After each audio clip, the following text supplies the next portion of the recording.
ስለዚህ አምላክ አለው አይደል? የኢየሱስ ክርስቶስ ባረክ ይላል ቃል በቃል። አሁን እሷን ግን እንደተጠቀምካት ደግሞ እኔና አብ አንድ ነን የሚለው ነው። ስለምን አትጠቀምም? እሺ እንመጣለን ወደሱ፣ ችግር የለም። እዛ ጋር እኔና አብ በመለኮት እንላለን። እናንተ በመለኮት አንድ ነው ብለው አስተምሯቸዋል። እኔና አብ በመለኮት አንድ ነን አላለም። አብዛኛው ቦታ ላይ ከአብ የተካከለ እንደሆነ አምላክ እንደሆነ ስለሚናገር ከአብ የተስተካከለ አይደለም። እሱ አብ ይበልጠዋል።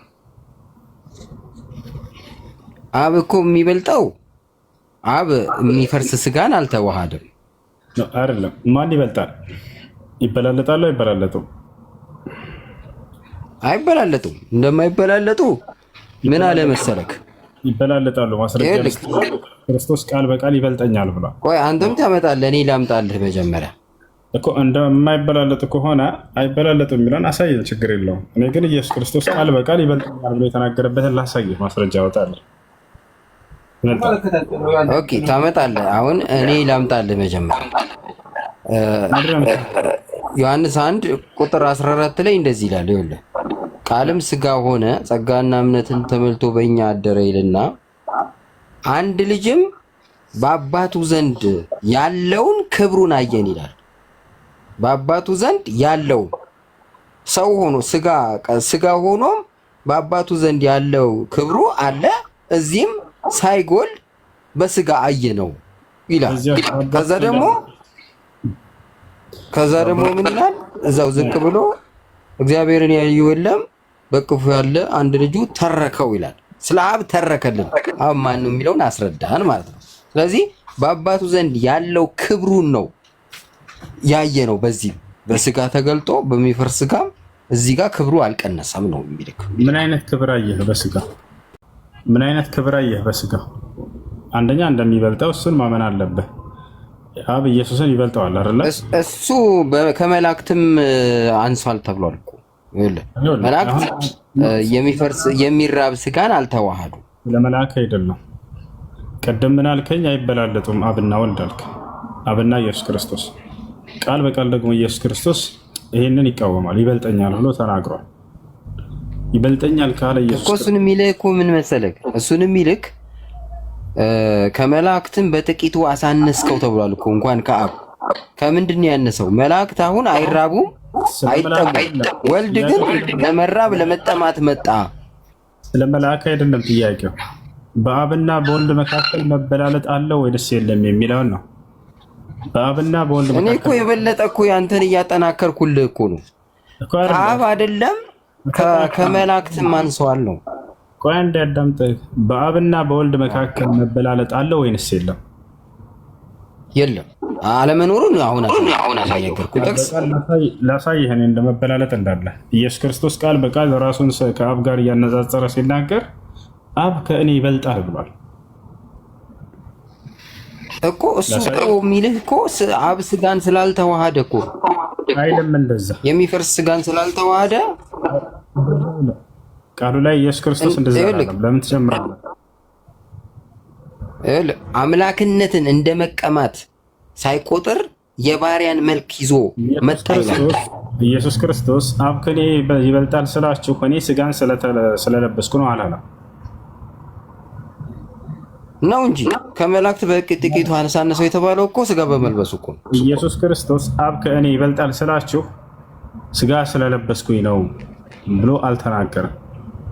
ቀጥታ ቃል በቃል ነው። ዝም ብሎ አብ ከእኔ ይበልጣል ብሎ 4 ነጥብ ያደረገው። እሺ እኔና አብ አንድ ነንስ ያለውን ምን ልታረገው ነው ታዲያ? አሁን ሁልጊዜ ከአብ ያነሰ ከሆነ ያንኑ ቃል ይዞ መሄድ ነበረበት። ምንድን ያለው? እኔ በአባቴ ስም የምሰራው ይህ ስለኔ ይመሰክራል ብሏል። ማቴዎስ ዮሐንስ 10:26 አካባቢ ስታነብ እኔ በአባቴ ስም የምሰራው ይህ ስለኔ ይመሰክራል። ራስን የሚመሰክረው ምንነቱን ነው የሚመሰክረው። መልእክተኛ መሆኑን አይደለ? የተላከ መሆኑን ነው የሚያስመሰክርለት። ያኔ የምሰራው ስራ ነው ራሴ ነው የምሰራው ነው እንጂ በአባቴ ስም የምሰራው ይህ ስለኔ ይመሰክራል ማለት ራሴ ነው የምሰራው ማለት ነው። ራሱ አይሰራም። ራሱ አይደለም ያንን ሁሉ ተአምራት ሲያደርግ የነበረው አምላኩ ነው ሲያደርግለት የነበረው። የሐዋርያት ሥራ ምዕራፍ 2 ቁጥር 22 ላይ እግዚአብሔር በኢየሱስ ክርስቶስ በኩል ድንቅና ተአምራትን አደረገለት ይላል። አድራጊው እግዚአብሔር ነው። የሚደረግለት ደግሞ ኢየሱስ ክርስቶስ ነው። አንዲት የራሱ ስራ የለውም። ሁሉንም አምላክ ነው ሲያደርግለት የነበረው። አሁን ምን መሰለክ፣ ይህን ነገሮች ሁሉ በሚያደርግበት ሰዓት አንተ ክርስቶስ ከሆንክ ገልጸ ንገረን ሲሉት እናንተ ከበጎቼ ስላልሆናችሁ አትሰሙኝም፣ በጎቼ ድምፄን ይሰማሉ ይከተሉኝማል፣ እኔ የዘላለም ሕይወት እሰጣቸዋለሁ ብሏል። ከዛስ ምንድን ነው ቀጥሎ ያለ? እኔና አብ አንድ ነን። ከዛ ምን አሉት? አንዴ ቆይ አዳምጥ እንጂ በአምላክነት ነው። አብም አምላክ ነው፣ ወልድም አምላክ ነው። በአምላክነት አንበላለጥም፣ አይበልጠኝም ማለት ነው። አይልም እንደዛ ቃሉ ላይ እንደዛ አይልም። በአምላክነት ነው አንድነት አንድ ነን ያለው። ያማ ይኸውልህ አይሁድ ያገብቷቸው እንዴት ነው አንተ ራስን ከአብ ጋር የምታስተካክለው ብለው ሊወግሩት ሲነሱ ስለምን ትወግሩኛላችሁ? ራስህን ከአብ ጋር ስለማስተካከል ነው ብለው አሉት ይላል። እንዴ እኔ አማልክት አልኩ ያልኳቸው የተባለ የለም ወይ? እንዴት ልጁ ታዲያ ይህን ስላለ ይደንቃችኋል ነው ያላቸው። መልሶላቸዋል። እነሱ አይሁዶች የሆነ የሚቆራረጥ ነገር አለ። ከኔ ነው ካንተ ነው? እሱ መልሶላቸዋል። አይሁዶቹ ንግግራቸው ስህተት ነበር፣ አውቀው የሆነ ጀሉት ነበር። እሱን ለማሰቀል ለማስገደል የሆነ ተንኮል ሲፈልጉለት ስለነበር ነው ያን ሲናገሩ ሁላ የነበረው እንጂ እነሱ የተናገሩት ትክክል አይደለም። እንዳለ ኢየሱስ መልስ ሰጥቷቸዋል። ታሽከር ወረደ ብለህ ካየህ ማስተካከል የሚለውን የአብ ልጅ ነኝ ስላልኩ እንደሆነ ብሎ ተናግሯል። ገብቶሃል አይደል? የአብ ልጅ መባል ደግሞ ብርቅ አይደለም። በኢየሱስ ክርስቶስ አይደለም የተጀመረው እግዚአብሔር ልጅ መባል። በርካታ ልጆች አሉት እግዚአብሔር። እዛው አይሁዶችን እናንተ የእግዚአብሔር ልጆች ናቸው ብሎ ነግሯቸዋል። በዚያ ሂሳብ ነው እሱም የእግዚአብሔር ልጅ የተባለው እንጂ ሌላ አይደለም። እና አይደለም ይኸውልህ ባሉ አምላክ የሚያስፈልግ እንደሱ እንዳትልማ። ይኸውልህ ኢየሱስ ራሱ እኮ ጠየቃቸው። ልክ አሁን አንተ እንደምትለው ጠየቃቸው። ኢየሱስ ለእናንተ ምንድን ነው ብሎ ፈሪሳውያን ጠየቃቸው ይላል። የዳዊት ልጅ ነው አሉት። የዳዊት ልጅ ነው። የዳዊት ልጅ ከሆነ እንዴት ዳዊት ጌታ ጌታዬን በቀኝ ተቀመጥ ይለዋል በመንፈስ? ልጁስ ከሆነ እንዴት ጌታ ብሎ ጠራው ይላል። ምን ማለት ነው? ኢየሱስ እየነገረ ያለው እኔ ጌታ ነኝ፣ አባቴም ጌታ ነው፣ ለዛ ነው በቀኝ ተቀመጥ ብሎ ዳዊት ትንቢት ማን በመንፈስ የተናገረው ብሎ ለፈሪሳውያን መልስ ሲሰጣቸው እነሱ መልስ መስጠት አልቻሉም ይላል። እሺ ጌታ ነው የሚለውን አሁን ልታመጣ ፈልገህ ከሆነ ጌትነቱንም በመደረግ ያገኘው ነው። እሱም ስልጣን ነው፣ ሹመት ነው፣ ሌላ ነገር አይደለም። ማስረጃ ከፈለክ ላሳየህ ነው። ይሄ እኮ አሁን እኮ የዳዊትን እኮ ነው ያመጣው። ገባኝ፣ አውቃለሁኝ የክርስቶስ ጌትነት። ዳዊት ደግሞ በዳዊት ዘመን ደግሞ ቃል ስጋ አልሆነም፣ ገና ወልድ ሰው አልሆነም። ሰው ሳይሆን በፊት በጌትነት ገብቷል፣ ከአብ ጋር ነበር እኮ ነው። የወደፊቱን በትንቢት እየተናገረ ነው ክርስቶስ። በመንፈስ አይቶት ነው እንጂ እኮ የወደፊት እየተናገረ ነው ወገናችን። ዳዊት ስለ ኢየሱስ ክርስቶስ በጣም በርካታ ንግግሮችን ተናግሯል። አይደል? ስለዚህ ከዚያ መካከል አንደኛ ጌታ መደረጉ ነው። ጌታ መደረጉ፣ ይሄ ደግሞ ጌትነት ደግሞ በመደረግ ያገኘው ጌትነት፣ ስልጣን፣ ሹመት እንጂ ሌላ አይደለም። በመደረግ ከሆነ ለምን ታዲያ የዳዊት ልጅ አይደለም አላቸው? አይደለሁም አላቸው። በመደረግ እንደሆነ ቃል በቃል ላሳይህ ነው። አብሽር፣ ልብህን ላሳርፍልህ። እዚሁ ላይ ይኸውልህ በመደረግ መሆኑን ቢያምን ኖሮ ኢየሱስ እኔ የዳዊት ልጅ አይደለሁም፣ የዳዊት ልጅ ብሆን ኖሮ ወይም ደግሞ ዳዊት የዳዊት ልጅ ብሆን ኖሮ ዳዊት ጌታዬ አይለኝም ነበረ። ይሄ ጌትነቱ በመደረግ ነው የተገኘው። ላሳየህ ነው። ጌታ መባሉ ብርቅ አይደለም። ቀድሞ ቢባልም ራሱ ገና ሳይገኝ በትንቢት ደረጃ ይነገርላቸዋል ነቢያቶች። ክርስቶስም በትንቢት ደረጃ በነ ዳዊት አንደበት ተነግሮለታል። ስለሱ የተናገሩት ቃላቶች ሁሉ እሱ ብቻ አይደለም። እንትናም ተናግራለች፣ ኤልሳቤጥም ተናግራለች። በማርያም ሆድ ውስጥ ያለው አረ እንዴ ገና ሳይወለድ። ስለዚህ ያን ሁሉ ጥቅልል አድርጎ ግን መጽሐፍ ቅዱስ በመደረግ ያገኘው ስልጣን ሹመት እንደሆነ አስቀምጦታል። እኔና አሁን ላሳየህ መጽሐፍ ቅዱስ ላይ የክርስቶስ ጌትነት በመደረግ የተገኘ የስልጣን የሹመት ጌትነት ነው። ያ ማለት ፍጡር መሆኑን የሚያሳይ ነው። ፍጡር መሆኑን የሚያሳይ ነው። አንዴ ከላይ ሻራ የሚሳለ ብሏል። ወደዛ ከመሄዳችን በፊት አንዴ ላሳያችሁ የክርስቶስ ጌትነት። ያው እንግዲህ ይህን እናንተ የሰቀላችሁትን ኢየሱስን እግዚአብሔር ጌታም ክርስቶስም እንዳደረገው የእስራኤል ወገን ሁሉ በእርግጥ ይወቅላል። ጌታም ክርስቶስም እንዳደረገው ያው እግዚአብሔር ነው ኢየሱስን ጌታ ያደረገው። ስለዚህ በመደረግ የተገኘ ጌትነት ነው እኮ። አንዴ መረጋጋት። ይሄ አሁን ጌታ የተደረገው ማን ነው ካልክ ክርስቶስ የለበሰው ስጋ ያ ሰውነቱ ጌታ ተደርጓል። ስጋው የሚል ቃል እዚህ ጋር ያወራል ያለው እሱ ነው እንጂ መጀመሪያ ወልድ ከአብ ጋር በጌትነት የለም ማለት አይደለም። ስጋው የሚል ቃል ስጋ ሲዋሃድ የክርስቶስ የተዋሃደው ስጋ ጌታ ሆነ እኮ ነው እያለ ያለው አይልም። እንደሱ ከራስህ ነው እየተናገርክ ያለው። እንደዛ እኮ ነው። ይኸውልህ እንደዚህ ያለ እኮ ኢየሱስ ለምሳሌ ዮሐንስ 17 ላይ ስትሄድ ምን ይላል መሰለህ?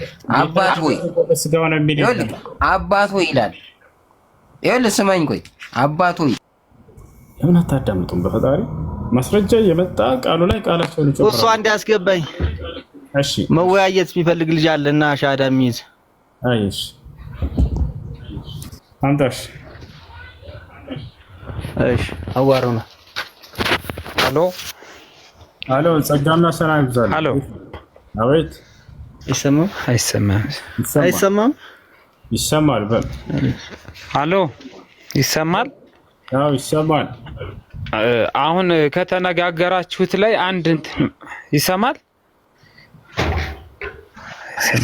ሄሎ፣ ይሰማል? እየሰማህ ነው? አይሰማም? ይሰማል። እሺ፣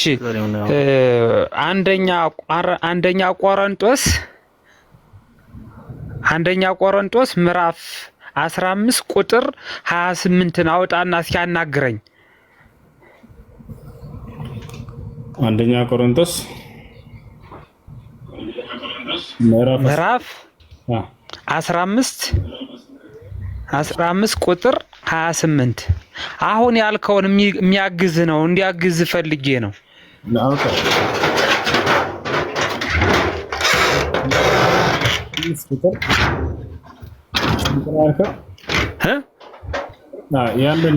አንደኛ ቆሮንቶስ የተሰጠውን ስልጣን ሁሉ ምዕራፍ 15 ቁጥር 28 ሁሉ ከተገዛለት በኋላ ግን እግዚአብሔር ሁሉ ይሆን ዘንድ በዚያን ጊዜ ልጁ ራሱ ደግሞ ሁሉን ላስገዛለት ይገዛል ይላል። አዎ እኩል እንዳልሆኑ የሚያሳይ ነው ይሄ። አሁን እንዲያግዝ ፈልጌ ነው። አስረዳው ለአሁኑ። እሱን መስማት አልፈለገም እሱ። የሆነ የተጫኑት ነገር አለ። ያንን ብቻ ነው መተው የሚናገሩት አንዳንድ ልጆች።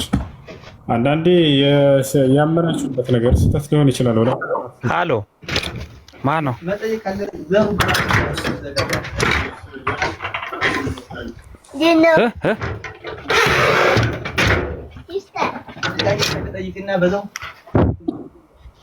ይሰማል? ይሰማል። ዝማ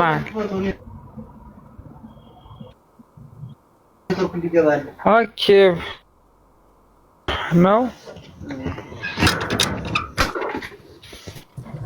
ልጆች አንዴ ታብ ማድረጋቸውን አታቋርጡ። ምን ሆኖ ነው ዝም ማለት? እሺ ይሰማል። ልቀጥል። ሄሎ አይሰማም? በሉ ይሰማል። ዝም ያኛው ሲከራከሩ የነበረው እንዲሰማው እኮ ፈልጌ ነበር። አሁን ገብቶኛል። እሺ ይሰማል? ይሰማል። አልተሰማውም ወይ? ይሰማል። ተጨፈረ ይጣረጥ እና አብራራልኝ እንጂ። ሁሉን ካስገዛለት በኋላ ልጁ ደግሞ ሁሉን ላስገዛለት ይገዛል ይላል። እንግዲህ ክርስቶስ ዳግም በሚመጣ ጊዜ የሚሆነው አንደኛ ቆሮንቶስ ላይ ያለው ዳግም ሲመጣ ጠላቶቹ የነበሩ ሰዎች እነዛ ይሁዶች ሁሉ ያሸንፋቸዋል፣ ከሁላቸውም በላይ ያደርገዋል አምላክ። ያን ካደረገለት በኋላ ደግሞ ልጁ ራሱ ደግሞ ሁሉን ላስገዛለት ለዛ ለአንዱ አምላክ ይገዛል ነው ማለት ነው። ስለዚህ በክርስቶስ እና በአብ መካከል እኩልነት እንደሌለ፣ አንዱ ሌላውን የሚገዛ እንደሆነ፣ አንዱ ሌላው የሚያጎበድድ እንደሆነ ይናገራል። ይሄ ነው ማለት ነው። የመጨረሻው ዘመን ላይ ነው እሱ። ከዛ በኋላ መስተካከል የለም። እዛ ላይ ልዩነት ተፈጠረ ማለት ነው።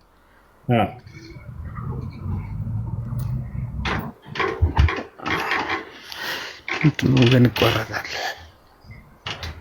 ሄሎ እየሰማህ ነው? ይሰማል።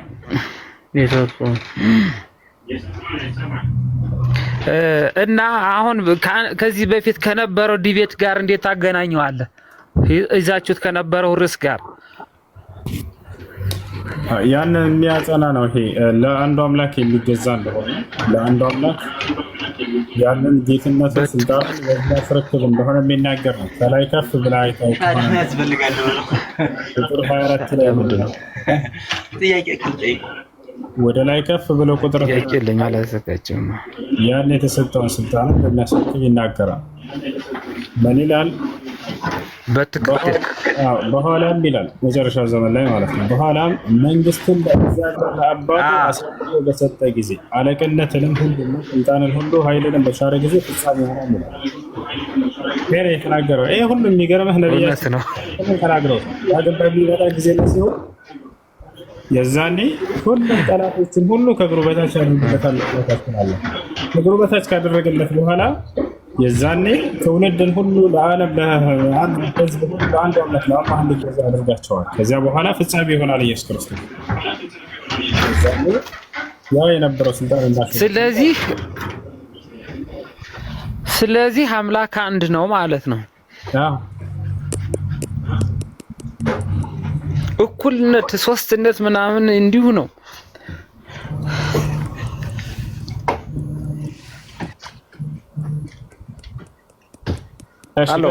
እየሰማህ ነው? እሺ። እና አይክ ስትከራከሩ ቅድም ያነኛውን ለማስረዳት አቅም እንዲፈጥርልህ ብዬ ነው። እኔ እንትና አውቃለሁ ይሄን እዚህ 3 ዓመት በፊት ነው የማውቀው።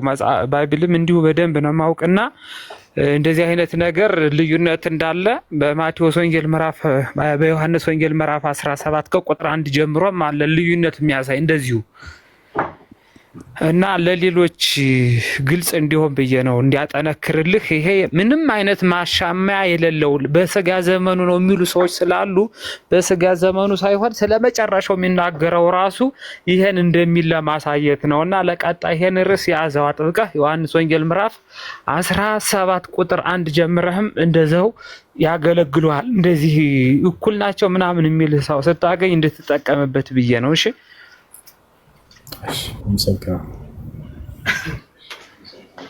እሺ ሄሎ እንትን በለው በቃ ሆሱዬ